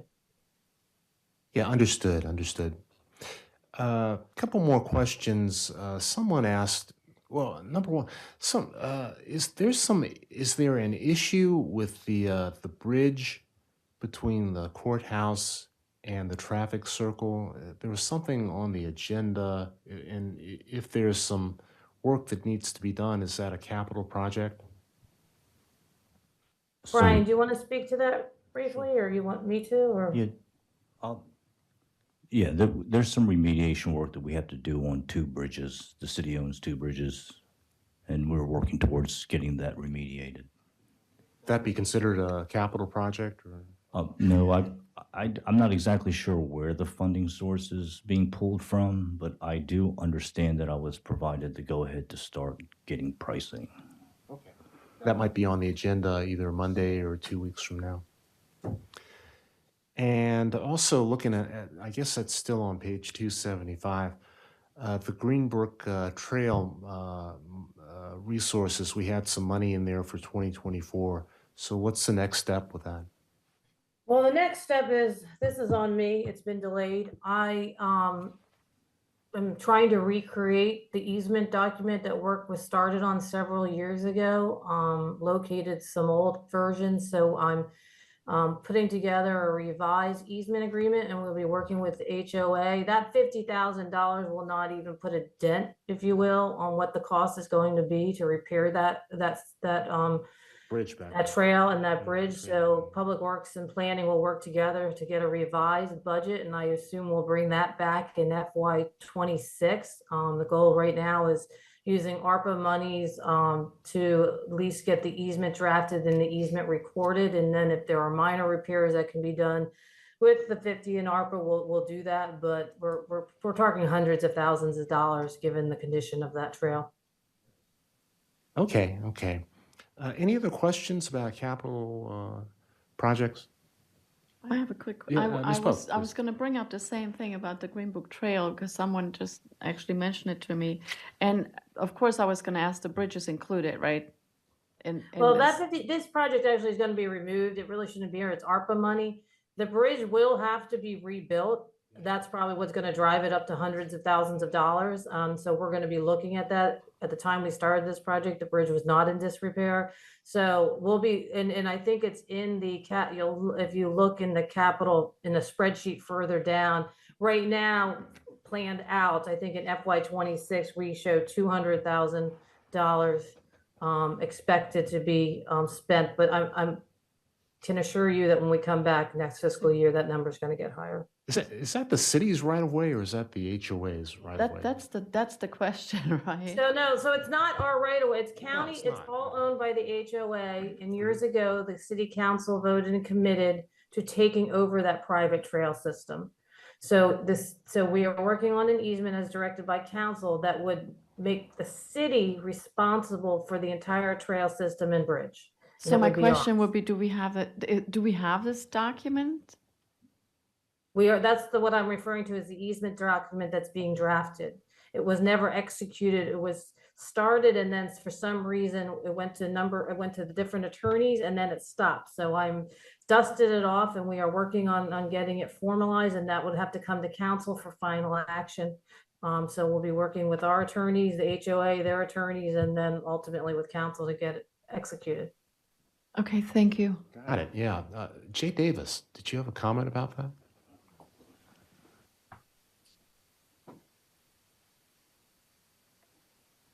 Jay Davis, Greenbelt East. As far as the Greenbrook Trail goes, that easement has been the back and forth of where is the easement? We had an easement, and I know that former council person, Putins, would probably say he had the easement and so forth and so on. So that was one of the questions I was going to ask.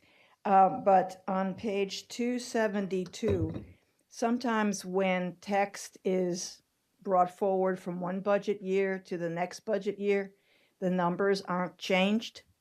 And if you look at the text at the top of page 272, I'm just saying for staff to look at, it talks about in the preparation of the fiscal year 2024 budget, and this is obviously the 2025 budget, and all the numbers in between and the fiscal year, they're the same as last year because they weren't updated. So I just want to bring that forward. And even the numbers at the bottom are, We had that they're old. before. Pardon? We had that before, remember? It's happened before, and it's Yeah. when you have so many pages and you think, oh, this one we can just transpose and move right into and it doesn't work sometimes. I did have a question because on last year's budget we were supposed to do EV infrastructure. Is that happening this year? Yes. So all the money that was set aside for that will be spent before. I mean, it's there. I think it was supposed to be three units in Public Works and 3 units at the police station. So the locations have changed a bit. Right now, we're actively pursuing behind the community center for code enforcement's EVs. So, yes. So it's some different, but it's going to be done. Yes, ma'am. And the other project that I keep referencing, and I know the survey was done, the library walkway fixtures, it was at one point budgeted to be done.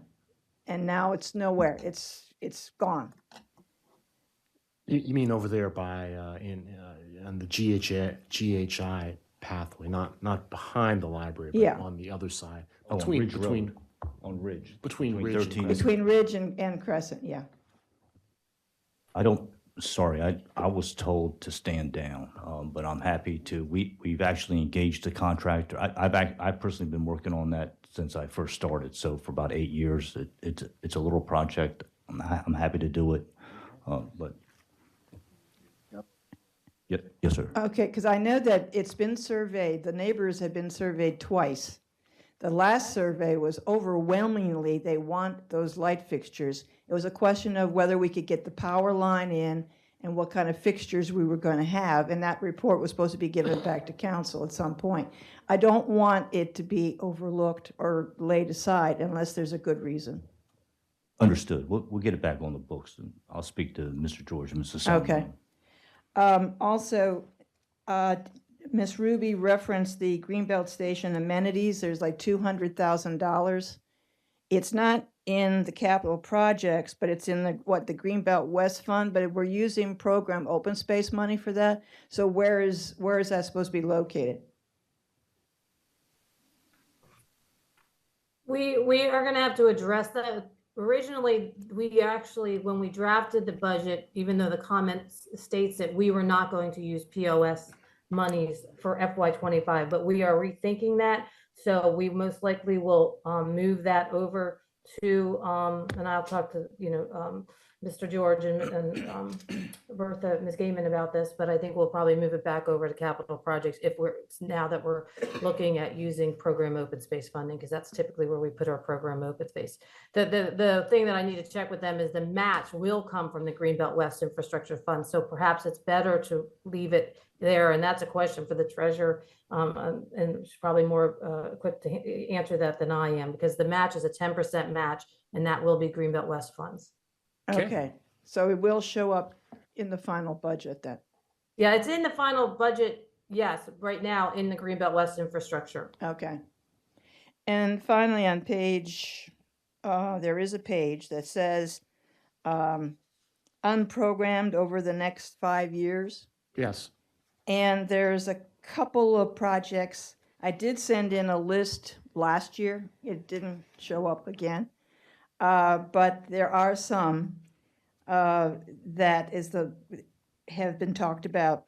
And part of it, I think, is going to be taken care of with the Buddy Attic master plan, which was the bandstand or a mobile stage. Also, what was also talked about was a group picnic pavilion. Again, that's probably going to be brought up under the Buddy Attic master plan.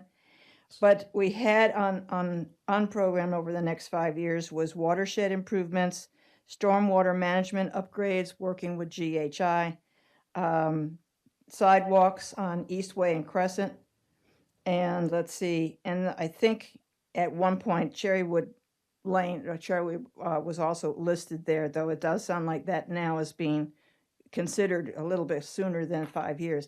I do agree with Miss Ruby, though, to start planning what to do with that Cherrywood is a little premature, because we can probably get some money from the feds when they start producing and building the FBI.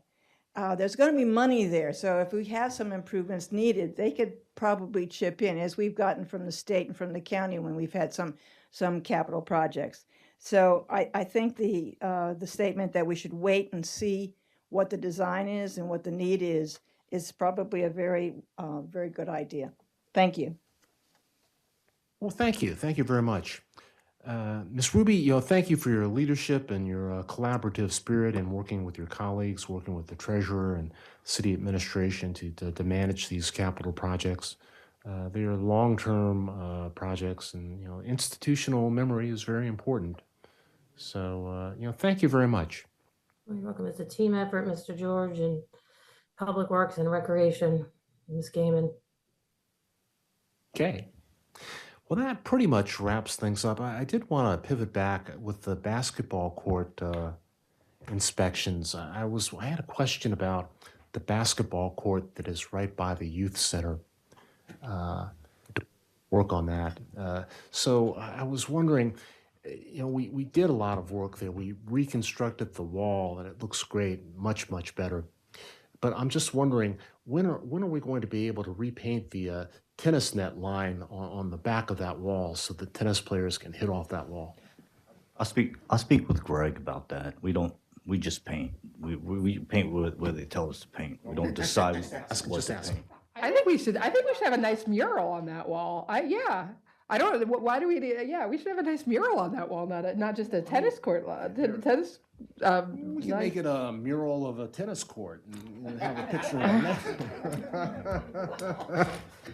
But on that note. I have one more thing. Oh, yeah, Ms. Pope. I just want to, before we leave, I asked for the Lakecrest tennis courts to be checked, because I think the pickleball ball nets were down on the ground. It got blown over. So they may got, and I don't know how heavy they are or not, but by driving past it, I saw it. So maybe we should go and have that just inspected, make sure everything's okay. It's probably a recreation department thing, because I think they were just blown over in the wind. Ms. Weaver. Yeah, just one follow-up from Monday night, because I think we talked about a few things, but I would like to have the Gale Community Health Coordinator, restoring that for the full fiscal year added to the council discretionary list to consider. How much was that? It was only 20,000 for the, Okay, yeah. I remember. I think I think I need to think more about the theater's request, but I think the community health coordinator for Gale seems like a great deal of bang for the buck for as much service as they're providing for that program. So I would like to see that added to the list to discuss later. I would second that for Kristen. That's a great idea, because it's a valuable service. Okay. Well, it's only 9:30, so I feel like we should maybe talk a little bit more about. We have lots more of these sessions. why You don't can you come up call with somebody? more cemetery jokes. Can't you call somebody? Oh, man. Hey, Public Works, thank you for all you do. We really, really appreciate your good work and all the thought you put into the past, present, and future. So thank you so much. And let's go ahead and close the work